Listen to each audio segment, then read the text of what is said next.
Hello, everyone. I'm sure you have seen in multiple sources. Ukraine agrees to Trump's plan. Ukraine agrees to Russia's plan, and so on and so forth. No, no, that is not what is happening. Okay? So everybody just chill. And this news is changing as we speak because of something else. So let's just walk through this. Let's all take a series of deep breaths. So, first of all, yes, it's true that this ignited a major diplomatic flurry and there are major hurdles ahead. We're no better off today than we were before all these meetings, including the critical meeting in Geneva. We already know that response in Ukraine was very negative. We already know that the response among the European nations was also far from thrilled. So no, nobody is accepting anything. What is being done is something that's been done before, which leads me to believe it's probably not going to get anywhere. And what is that? They're revising the plan. So we all know what was in the Russian plan, right? Getting to keep the invaded territory, Ukraine cutting down its army by half surrendering a bunch of their weapons, giving up their bid for NATO. So now, some of the points that Ukraine is starting to push is no giving up of territory, sticking to its NATO bid, and keeping its army. Now, also, something important. Russia said that in exchange for all of those sacrifices, it would stop killing Ukrainians. It would stop its attacks on Ukraine. What people seem to forget is that its attack on Ukraine was already unprovoked. So my question is, what's stopping them in the future?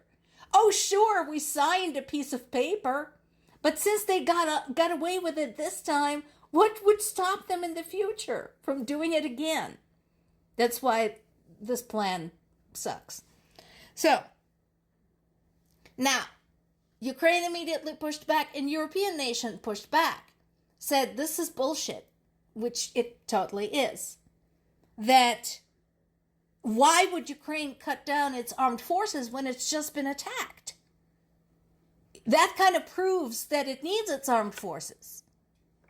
And since it was attacked, despite Russia's earlier reassurances that it was not going to do so, hello, Budapest Memorandum, then case in point, of course Ukraine needs its army. And so this is kind of a cute headline from New York Times. The U.S. peace plan is slimmed down. The only part that I disagree with it is that it's a U.S. peace plan, and we're going to touch upon that in a minute. Let's just talk about this some more. We still don't have any specifics, from Trump, from his administration, who has been pushing Ukraine to just accept this as is. Although they're saying something good might be happening. Well, first of all, something good from the standpoint of this administration is kind of a dicey notion.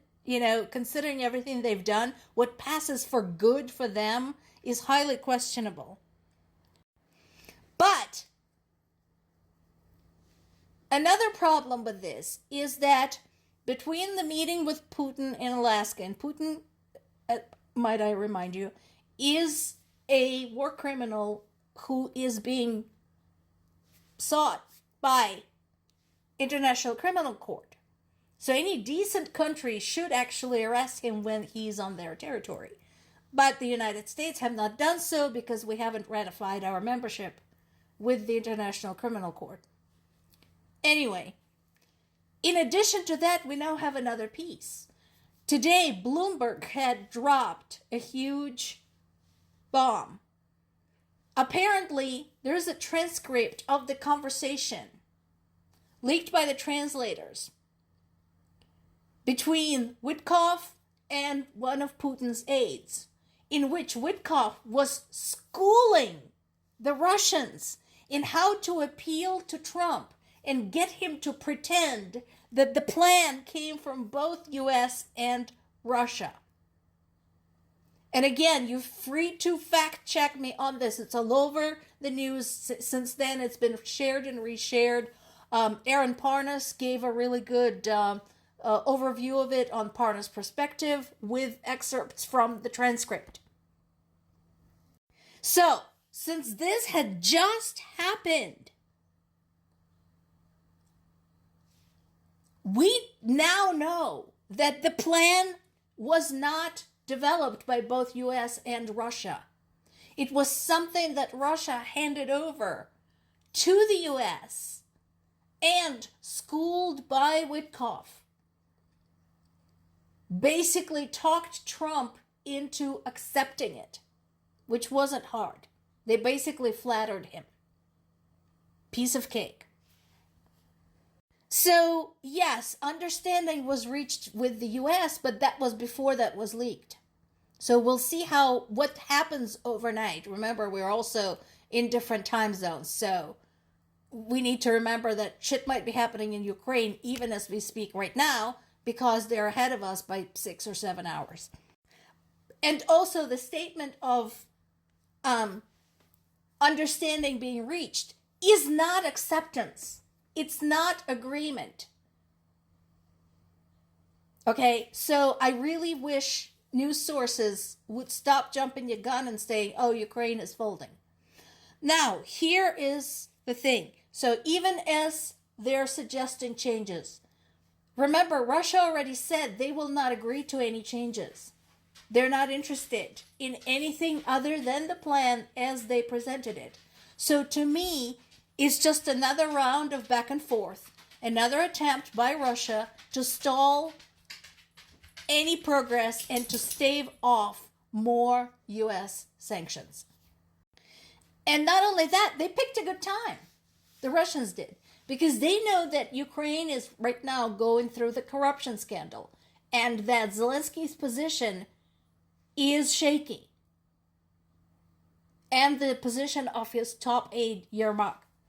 So they're taking advantage of that to get their way. But I said that in the past.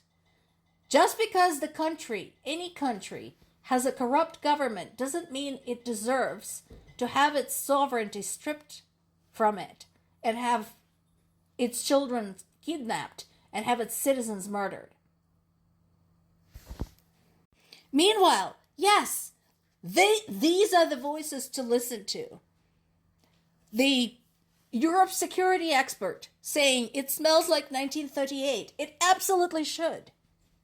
There were some questionable deals made between Hitler and Stalin. The famous Molotov-Ribbentrop Agreement. Look it up. This would be horrible for European security. And US seems to forget about all of that because even though Alaska is very close to Russia's Kamchatka, just via Bering Strait, it's kind of a very sparsely populated area. So people forget that you can walk from Russia to US over the ice, which people have done. So, yes, this is bad for European security, and also it's bad for the US. Meanwhile, again, and I'm going to keep reminding you about this continues to happen.